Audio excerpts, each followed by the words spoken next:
In today's video, I'm going to teach you how to make high-resolution images using Figma for print presentations. If you've ever sent a design to print and it came back looking soft or pixelated, it's usually because the export wasn't set for print quality resolution. Commercial printers typically expect 300 dpi, while Figma's default exports are based on 72 dpi, which is perfect for screens but not for print. The good news is you can get crisp, professional results by exporting at the right scale. Start by opening your design in Figma. Have the exact frame or image you want to print ready.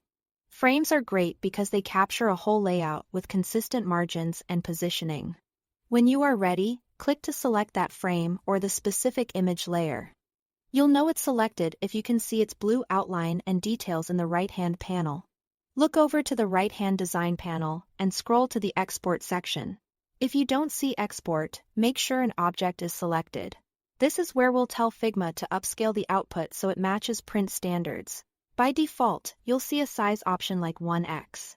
Click that drop-down and manually type 4.17x. This multiplier comes from a simple conversion. 300 divided by 72 is roughly 4.17. Setting the export to 4.17x ensures that what you designed at screen density will be saved at a print-friendly resolution, without you having to rebuild the file at a larger size. Next, choose your format. PNG is ideal if you want maximum clarity, sharp edges, and support for transparency. It's great for logos, charts, and presentations with text or vector shapes. JPG is a good choice if file size matters and your artwork includes photos or gradients, though it uses compression.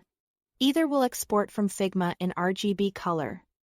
Many print providers convert to CMYK on their end, so slight color shifts can happen.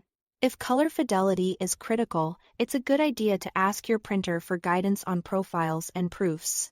When your scale and format are set, click Export.